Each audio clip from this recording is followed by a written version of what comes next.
미국의 통제 없는 세상, 하지만 이 새로운 질서에도 위험은 존재합니다. 만약 달러가 흔들리면 전 세계 금융시장은 동시에 불안정해집니다. 그리고 그 뒤에는 미국이 아닌 러시아와 중국, 그리고 중동의 거대한 그림자가 자리하고 있습니다. 그들은 지금 새로운 돈의 질서를 만들고 있습니다. 이야기를 시작하기 전 여러분의 구독과 좋아요, 댓글 참여는 영상 제작에 큰 힘이 됩니다. 감사합니다. 2025년 현재 세계 무역의 약 65%는 여전히 달러로 결제되고 있습니다. 하지만 이 비율은 불과 5년 전보다 12%나 떨어졌습니다. 그동안 변하지 않을 것 같던 달러 체제가 드디어 흔들리기 시작한 것입니다. 그리고 그 첫 균열을 만든 것은 다름 아닌 전쟁과 제재였습니다. 러시아는 우크라이나 전쟁 이후 미국의 금융 제재로 사실상 국제 달러 결제망에서 퇴출당했습니다. 달러가 끊긴다는 건 곧 숨통이 끊긴다는 의미였죠. 하지만 러시아는 무릎 꿇지 않았습니다. 오히려 반격을 준비했습니다. 푸틴 대통령은 이렇게 선언했습니다. 서방이 우리의 돈줄을 끊었다면 우리는 그들의 돈 체계를 버리겠다. 그 말 한마디가 세계 금융사의 방향을 바꿔놓았습니다. 러시아는 중국과 손을 잡았습니다. 그들은 달러 대신 위안화와 루블로 결제하기 시작했습니다. 그리고 놀랍게도 그 흐름에 중동이 합류했습니다. 사우디아라비아, 아랍에미리트, 이란 같은 주요 산유국들이 달러 결제를 거부하고 위안화나 자국 통화로 석유를 판매하기 시작한 겁니다. 이른바 페트로달러의 균열이 시작된 순간이었습니다. 이 움직임은 단순한 통화 실험이 아니었습니다. 그것은 정치적 선언이었고 미국의 금융 패권에 대한 도전이었습니다. 그 결과 세계 곳곳에서 탈달러 연합이라는 단어가 등장하기 시작했습니다. 중국은 이를 위안화 국제화의 기회로 삼았습니다. 1대1로 프로젝트를 통해 140여 개국과의 무역 결제를 자국 통화로 전환했고 러시아는 여기에 금과 에너지 자원을 결합했습니다. 두 나라는 손을 맞잡고 근본이 신결제 시스템을 구축하기 시작했습니다. 금으로 뒷받침되는 디지털 통화, 그것이 그들의 비밀병기였습니다. 중동은 여기에 기술과 에너지를 더했습니다. 사우디는 네옴시티 프로젝트를 기반으로 세계 최대 규모의 블록체인 결제 시스템을 실험 중이며 UAE는 이미 자체 디지털 화폐 E-디르함을 발행했습니다. 이 모든 흐름은 하나의 방향을 가리키고 있었습니다. 달러 없는 세상. 그런데 이 변화는 단순히 금융의 문제가 아니었습니다. 달러는 곧 힘이었고 패권이었습니다. 미국이 세계를 통제할 수 있었던 이유는 군사력이 아닌 통화의 지배에 있었기 때문입니다. 석유를 사기 위해, 무역을 하기 위해 나라들은 달러를 보유해야 했습니다. 하지만 이제는 그 고리가 끊어지고 있습니다. 러시아는 금, 중국은 제조, 중동은 에너지로 연결되어 비서방 금융축을 만들고 있습니다. 이 흐름의 상징적인 사건이 2025년 3월 카타르 도하에서 열린 신금융 질서 정상회의였습니다. 러시아, 중국, 인도, 사우디, 브라질 등 30여 개국이 참석한 이 회의에서 그들은 새로운 공동 결제 시스템 브릭스페이 BRICS페이를 공식 출범시켰습니다. 그리고 이렇게 선언했습니다. 우린 더 이상 달러를 필요로 하지 않는다. 그날 미국 뉴욕 증시는 일시적으로 요동쳤고 국제금융기관들은 긴급 대응 회의를 열었습니다. 세계 최대 투자은행인 골드만삭스는 보고서에서 이렇게 적었습니다. 만약 이 흐름이 지속된다면 2030년에는 달러의 국제 결제 비율이 40% 아래로 떨어질 수 있다. 하지만 미국은 가만히 있지 않았습니다. 워싱턴은 즉시 대응 전략을 세웠습니다. 그들은 러시아와 중국의 결제망을 국제 보안 위협으로 규정하고 참여국들에 대한 제재 가능성을 언급했습니다. 그러나 이번엔 달랐습니다. 제재의 위협이 통하지 않았습니다. 왜냐하면 이미 너무 많은 나라들이 미국이 아닌 다른 결제망에 의존하기 시작했기 때문입니다. 그 중심엔 인도가 있었습니다. 인도는 러시아산 원유를 위안화로 결제하며 사실상 탈달러 시스템에 들어섰고 브라질과 남아공도 자체 통화로 무역을 처리하기 시작했습니다. 심지어 아프리카 일부 국가들은 디지털 금 기반 결제 시스템을 실험 중입니다. 그들은 달러 대신 현실의 가치를 택하고 있었죠. 세계는 조용히 그러나 확실하게 달러 중심에서 멀어지고 있습니다. 그리고 이 움직임은 한 나라의 반란이 아니라 시대의 반전입니다. 달러의 지배는 단순한 경제 현상이 아니었습니다. 그것은 문화와 사고방식, 권력 구조까지 포함한 하나의 세계관이었습니다. 그런데 그 세계관이 지금 무너지고 있습니다. 푸틴은 이를 경제적 독립전쟁이라 불렀고 시진핑은 금융 주권의 회복이라 말했습니다. 그들의 말이 거짓이든 진심이든 세계는 이미 그 방향으로 움직이고 있습니다. 그렇다고 달러의 몰락이 곧 미국의 몰락을 의미하진 않습니다. 하지만 분명한 것은 미국이 더 이상 세계의 유일한 은행은 아니라는 사실입니다. 달러가 절대적인 권력을 잃는 순간 세계는 선택을 강요받게 됩니다. 러시아와 중국은 탈달러를 통해 자신들의 경제를 되살리고 제재의 사슬을 끊어내려 합니다. 중동은 달러 중심의 석유 체제에서 벗어나 자국 중심의 새로운 무역 구조를 세우고 있습니다. 이들의 공통된 목표는 명확합니다. 미국의 통제 없는 세상. 하지만 이 새로운 질서에도 위험은 존재합니다. 만약 달러가 흔들리면 전 세계 금융시장은 동시에 불안정해집니다. 투자, 무역, 외환 시장이 혼란에 빠질 수 있죠. 그리고 무엇보다 새로운 중심이 생기면 또 다른 패권의 시대가 시작됩니다. 즉, 달러는 약해지지만 완전히 사라지지 않습니다. 패권은 형태를 바꿔 이동할 뿐입니다. 전문가들은 말합니다. 지금은 제2의 브레턴 우즈 시대가 시작되고 있다. 1944년 미국이 만든 달러 체제처럼 이제 비서방 세계가 자신들의 금융 규칙을 만들고 있는 것입니다.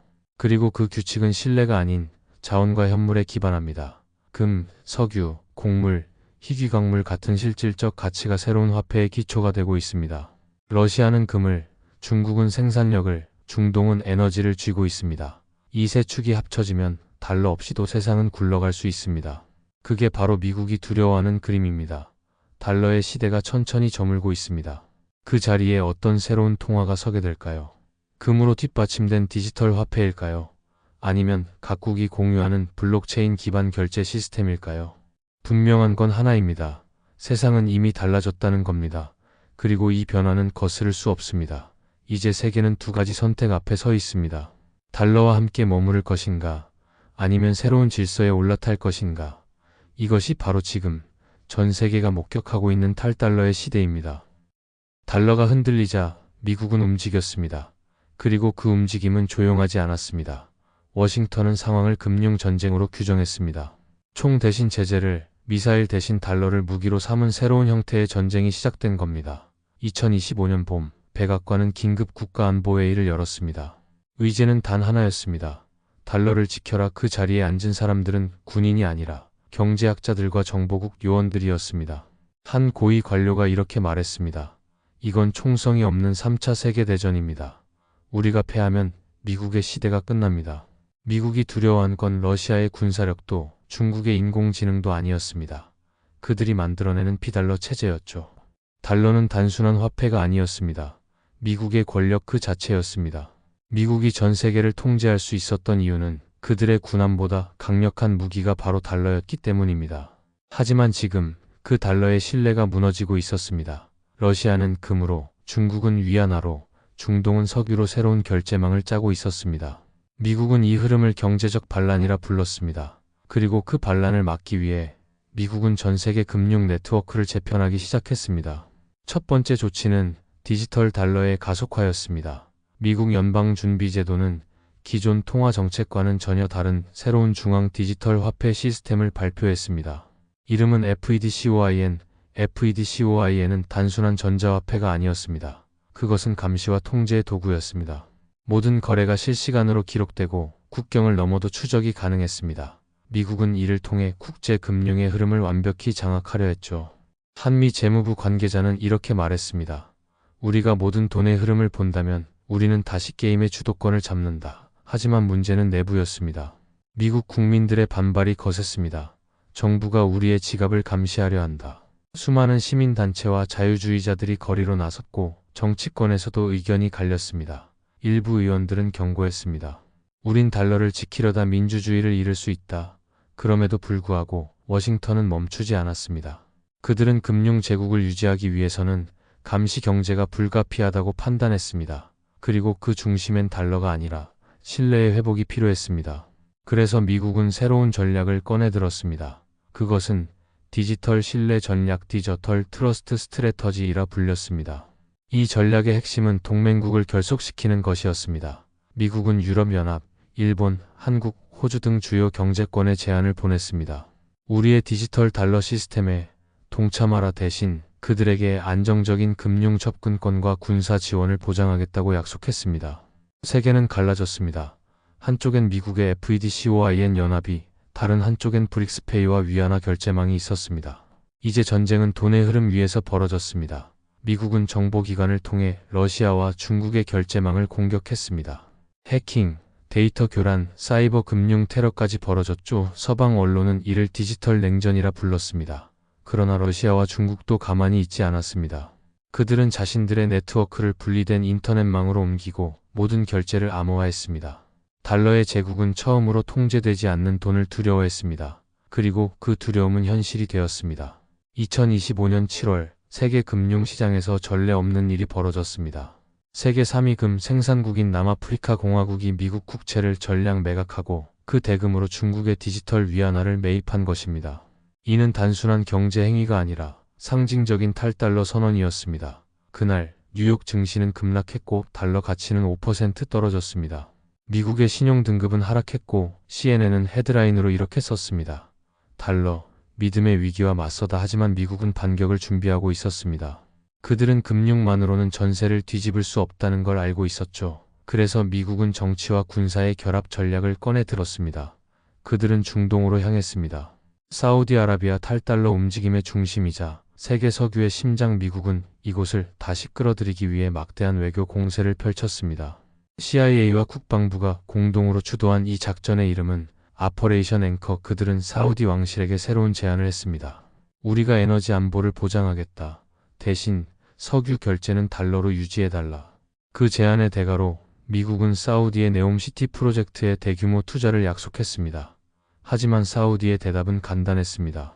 우린 더 이상 한쪽만 믿지 않는다. 그리고 그날 밤 사우디는 중국, 러시아, 인도와 함께 신금융 협력회의를 열었습니다. 거기서 발표된 한 문장은 워싱턴을 충격에 빠뜨렸습니다. 석유의 시대는 달러의 시대가 아니다. 그날 이후 미국은 전략을 바꿨습니다. 이제 그들은 직접적인 충돌 대신 정보전과 여론전으로 방향을 전환했습니다. 미국의 미디어는 러시아와 중국의 결제망을 불안정하고 위험한 시스템이라 강조했고 일부 국가에서는 반중 정서가 급속히 확산됐습니다. 하지만 아이러니하게도 그 과정에서 미국의 신뢰는 더 약해졌습니다. 국제사회는 묻기 시작했습니다.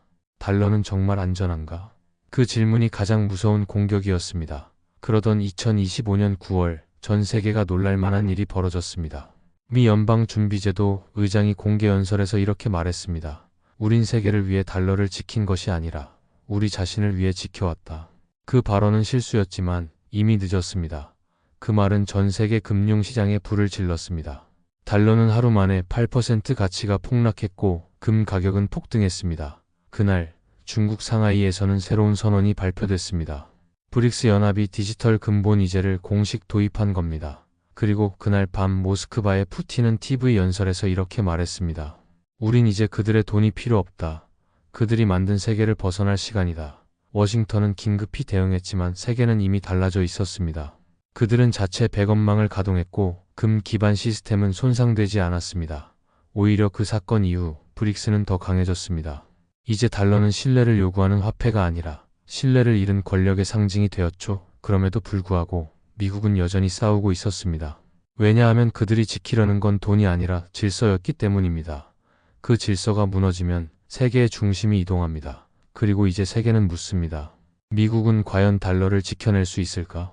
아니면 새로운 금융의 시대가 올까? 지금 이 싸움은 전쟁이 아닙니다. 피 한 방울 흘리지 않지만 국가의 운명을 바꾸는 싸움입니다. 이것이 바로 달러를 지키기 위한 마지막 전쟁, 그리고 미국의 반격입니다.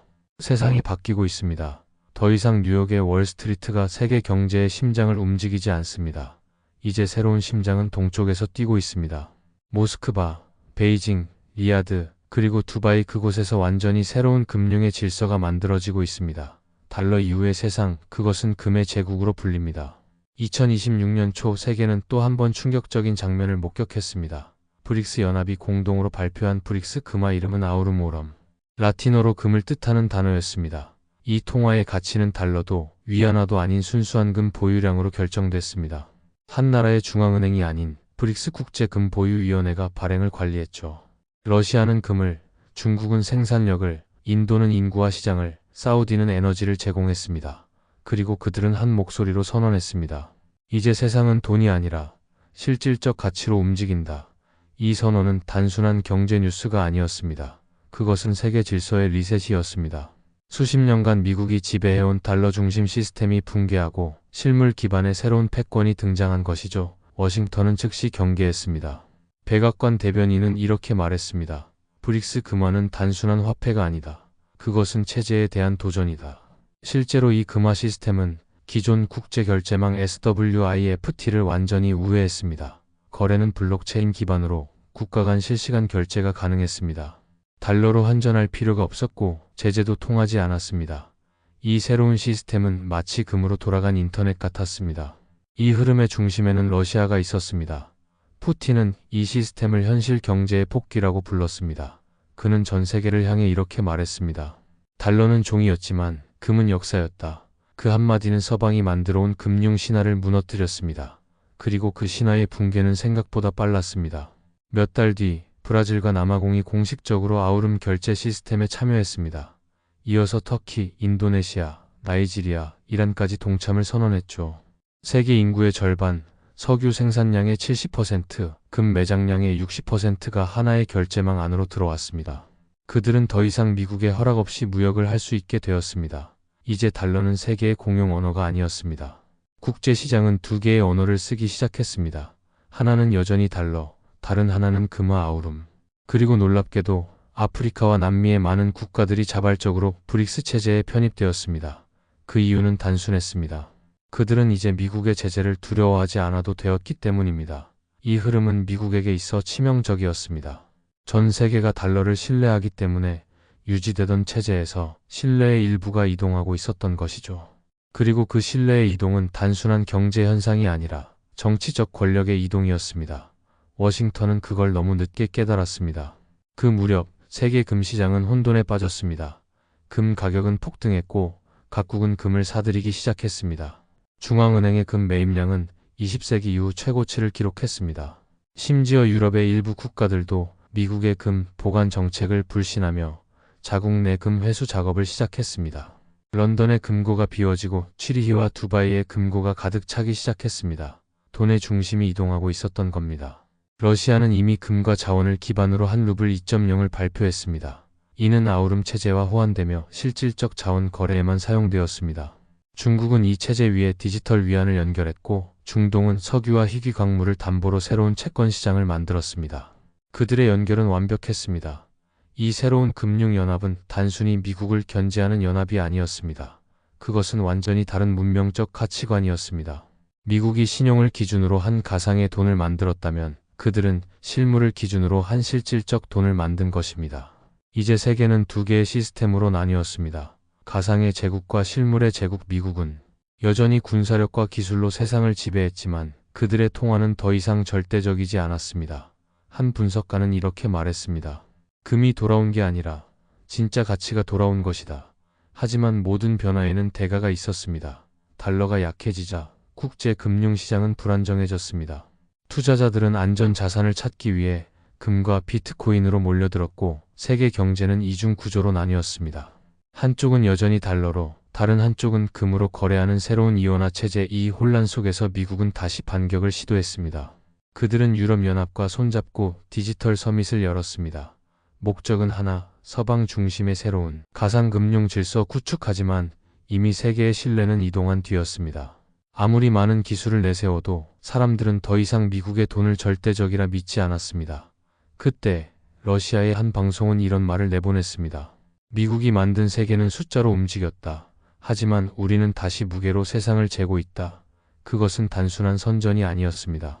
달러의 시대는 숫자의 시대였고 금의 시대는 실체의 시대였기 때문입니다.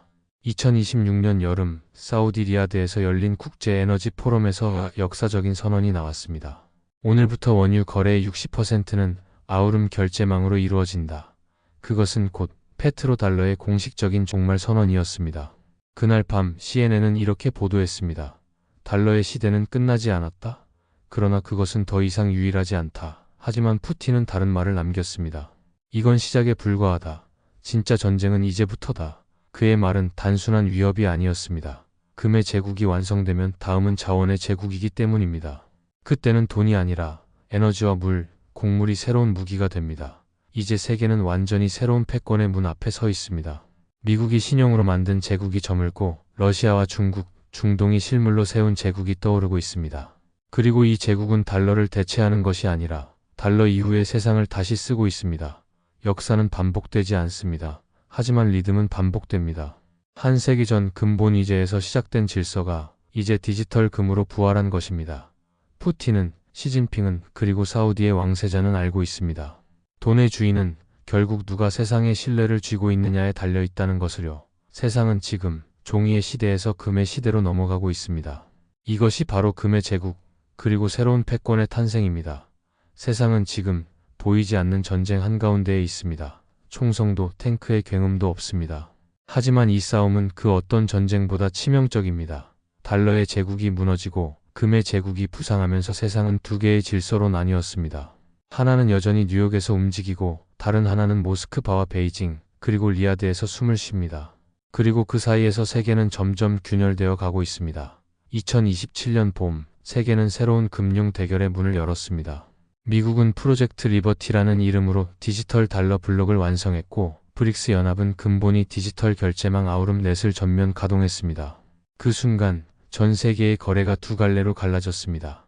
어떤 나라는 달러로, 또 어떤 나라는 금으로 결제했습니다.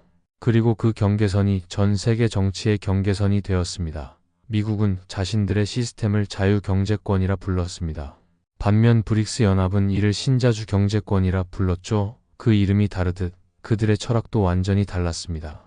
미국은 여전히 신용을 중심으로 한 가상의 경제를 강조했지만 브릭스는 실물과 자원을 기반으로 한 경제를 주장했습니다. 세계는 이제 돈의 철학으로 나뉜 겁니다. 하지만 진짜 문제는 누가 옳은가가 아니라 누가 더 오래 버틸 수 있는가였습니다. 미국은 여전히 세계 최대의 군사력과 기술을 갖고 있었고 세계 금융의 절반은 여전히 달러로 이루어지고 있었습니다. 그러나 그 기반은 점점 흔들리고 있었습니다. 달러의 가치가 떨어지자 미국 내부에서 인플레이션이 폭발했고 부의 양극화는 심화됐습니다. 그리고 사람들은 점점 묻기 시작했습니다. 우린 정말 세계의 중심인가? 반면 브릭스 진영은 빠르게 팽창했습니다. 특히 중동이 합류하면서 그들의 에너지 기반은 완벽해졌습니다. 러시아는 에너지를, 중국은 기술을, 사우디는 석유를, 인도는 시장을, 브라질은 자원을 공급했습니다. 이 다섯 나라가 움직이면 세계 경제의 절반이 흔들렸습니다. 그들은 스스로를 이렇게 불렀습니다. 실체를 가진 문명. 그들이 만든 아우름 결제망은 이제 단순한 금융 도구가 아니라 정치적 무기였습니다. 미국의 제재가 통하지 않았습니다. 왜냐하면 그들의 거래는 달러를 거치지 않았기 때문이죠. 더 이상 SWIFT 시스템도 IMF의 승인이도 필요 없었습니다. 그들은 자신들의 시스템 안에서 자신들의 규칙으로 세상을 움직였습니다. 그러던 2027년 6월 세계를 뒤흔드는 사건이 터졌습니다. 중동의 석유 수출국들이 일제히 달러 결제 중단을 선언한 겁니다. 그들은 더 이상 석유를 팔기 위해 달러를 받지 않겠다고 밝혔습니다. 대신 금이나 아우름으로만 거래하겠다고 했죠. 그날 밤 뉴욕의 환율 시장은 폭발했습니다. 달러는 하루 만에 12% 폭락했고 전 세계 금융기관들이 비상사태를 선포했습니다. 백악관은 즉시 긴급회의를 소집했습니다. 그 자리에서 미국 대통령은 이렇게 말했습니다. 우린 지금 총 한 방 쏘지 않고 패배할 수 있다. 그 말은 곧 현실이 되었습니다. 달러는 더 이상 세계의 언어가 아니었습니다. 미국의 군사력은 여전했지만 그들의 경제적 권위는 붕괴되고 있었습니다. 세계 각국은 이제 미국의 승인 없이 무역을 했고 미국의 눈치를 보지 않고 자원을 사고 팔았습니다. 미국은 다시 움직였습니다.